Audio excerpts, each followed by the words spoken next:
y nos visita en nuestro estudio el congresista de la bancada de Nuevo Perú, Horacio Pacori, para poder conversar de la nueva agenda que existe ahora en el Parlamento a partir del voto de confianza que se le da al gabinete de Solar, y hoy día se aprobó la primera reforma política. Congresista, muy buenas noches, gracias por su visita. No, Miguel, muy buenas noches y muy buenas noches a Noches Informativas. A ver, primero, ¿cuál es el cambio que usted ha visto luego de este voto de confianza que le dio el Parlamento al gabinete del Solar? ¿Hay cambio? ¿No hay cambio? ¿Teníamos que llegar a estos niveles para que el día de hoy, por ejemplo, se apruebe la primera reforma? Bueno, estamos en una coyuntura, en un escenario que se ha tenido que dar así como está. Porque el tema de la reforma política, si bien es cierto, si no se hubiese presentado esta cuestión de confianza, no hubiese pasado con las atingencias y las prioridades que se está presentando desde el Poder Ejecutivo. Y creo que hay un aspecto fundamental dentro de estas, principalmente 6 iniciativas legislativas que vendrían a ser como la columna vertebral de la reforma política que se está planteando desde el Poder Ejecutivo. El día de hoy se ha debatido una primera iniciativa legislativa que tiene que ver con un requisito que para todos aquellos que puedan ostentar un cargo por elección popular, pues no tengan una sentencia en primera instancia.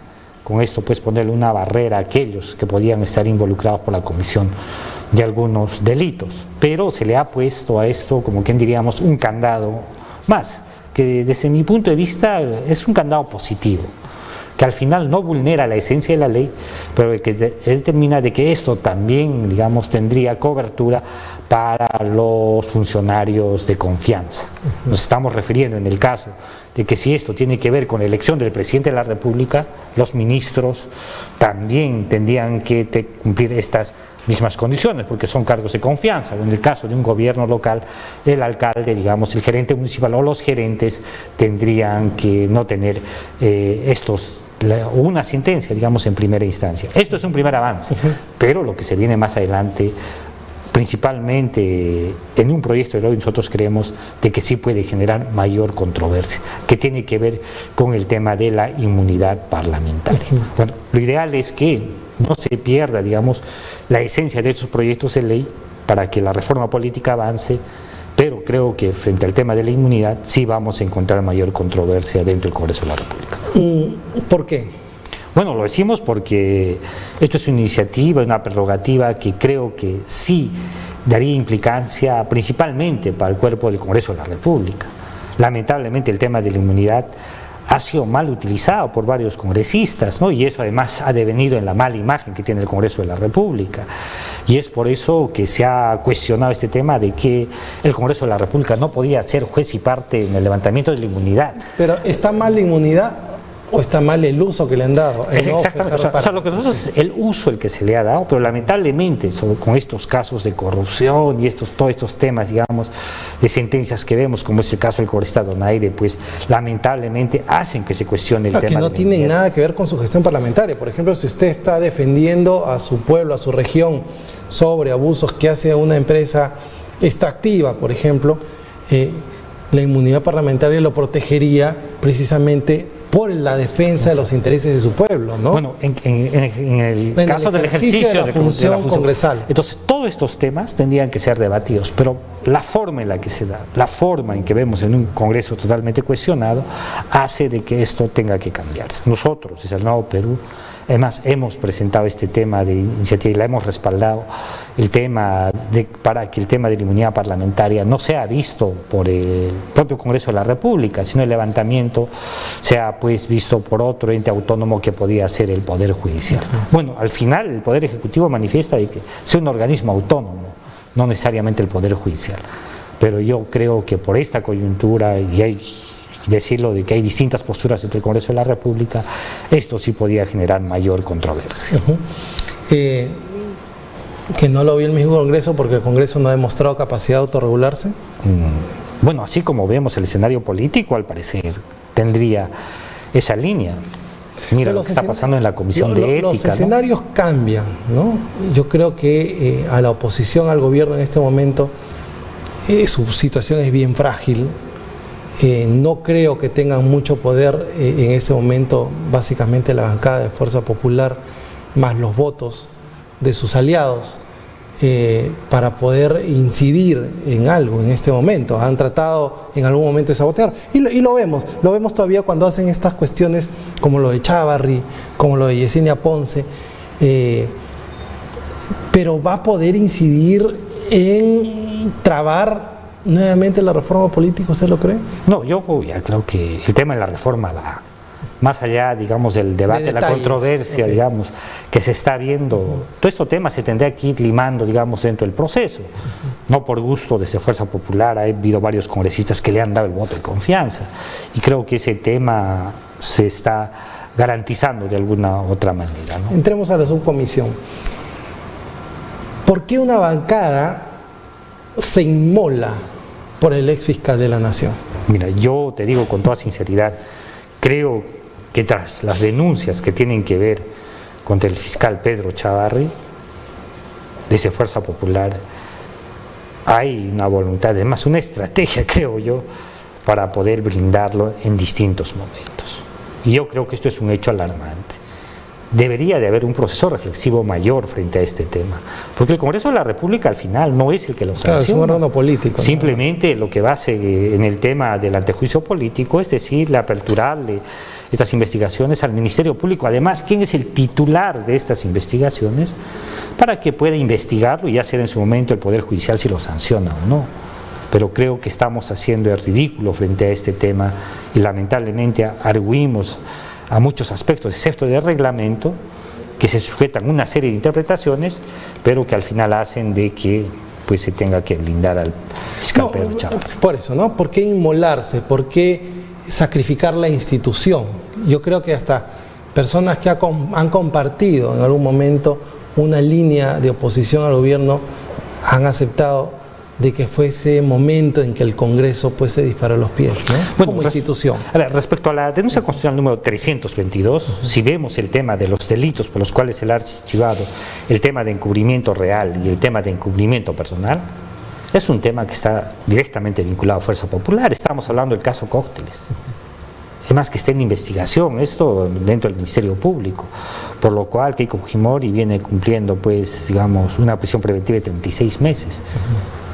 Bueno, yo creo que la postura de ellos es que si dejemos que esto avance, podemos darle mayores elementos al Ministerio Público para que pueda ir tras esta condena. Debe ser ese, digamos, el motivo que hace que tengan que, principalmente en este delito, tener que blindar al fiscal Pedro Chávarri. En todo caso, pues esa es la única explicación que yo le encuentro, digamos, desde Fuerza Popular para poder inmolarse, digamos, en la defensa del fiscal con Pedro el desgaste Chávarri, que eso le genera a la bancada, una bancada que está dividida, que está partida, que está complicada, que tiene a su líder con prisión preventiva.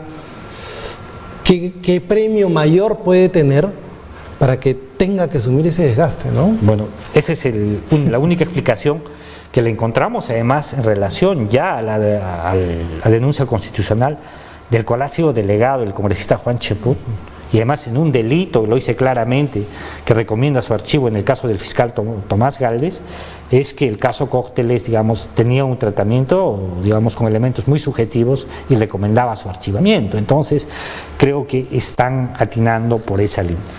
Bueno, eso es lo que encontramos en el Congreso, pero lo cierto es que al blindar al fiscal Pedro Chávarri se devienen contra la imagen del Congreso de la República y estamos dejando precedentes para desnaturalizar el reglamento del Congreso, principalmente en materia de acusación constitucional.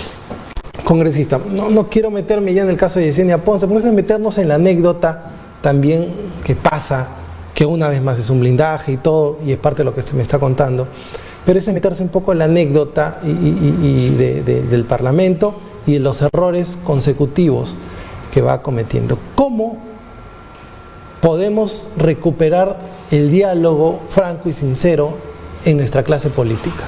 ¿Cuál cree que es el camino? ¿Cuál es la ruta que tenemos que tomar?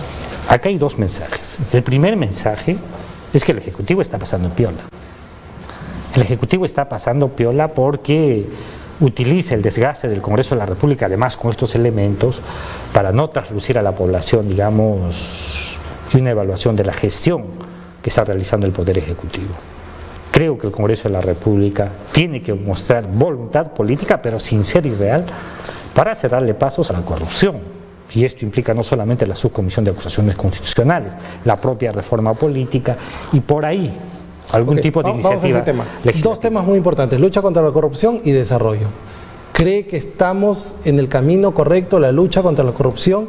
¿Cree que se han dictado las políticas de control para que se vuelvan a dar estos casos como el de OAS, el Club de la Construcción y toda esta podredumbre que se ha revelado? Estamos camino a eso, porque sé que también es un proceso. Hay procesos corruptos que se han institucionalizado. ¿Estamos camino a mejorar eso? Ese es el primer punto. Y de ahí le hago la segunda pregunta. El caso Lavallato lo hice en toda su dimensión. Lamentablemente, al parecer, hay algún accionar que tiene mucho cuestionamiento político y se vincula al Congreso sobre este tema. Esto es una labor que tiene que cumplirlo el Ministerio Público. El Congreso tiene que darle simplemente las herramientas legales para que estos temas se puedan investigar a profundidad, claro, con sus limitaciones. Pero el Congreso es un órgano de control político. Entonces el Congreso sí le puede decir al gobierno: oiga, pues las políticas que usted está... El problema es que el Congreso se ha empezado a meter al Poder Judicial, el Congreso se ha empezado a meter un poco en la fiesta de todo el mundo. Es que estos casos de corrupción no solamente se dan en el caso Lavallato, el caso de los hermanitos, los NM Audios, demuestran de que también ha habido casos de corrupción dentro del sistema de justicia. Y esta reforma que le hemos dado al sistema de justicia a través de la Junta Nacional de Justicia no está funcionando. Estamos viendo de que tiene todavía algunas observaciones y algunas debilidades. Entonces, frente a ese tema, creemos de que hay que darle todas las herramientas en materia de lucha contra la corrupción, en el caso de Lavallato, en el caso de los hermanitos, y darle el pase, porque al final va a ser el Ministerio Público y el propio Poder Judicial. El tema de lucha contra la corrupción, sí. O sea, y lo que yo te decía, acá viene el tema de desarrollo. El tema de desarrollo sí le afecta al ciudadano, le afecta al bolsillo. Esa era la segunda pregunta. Lamentablemente. ¿Cuánto ha mejorado su región congresista desde que empezó este gobierno? Considero este gobierno, el gobierno del señor Vizcarra y el gobierno del señor Pedro Pablo Kuczynski. ¿Ha mejorado o ha decrecido? Con toda sinceridad, no vemos obras de mayor impacto desde el Ejecutivo, porque los gobiernos locales se han visto reducidos sus presupuestos, el gobierno regional de igual manera, pues no hay algo que decir: esto va a encaminar el desarrollo de la región.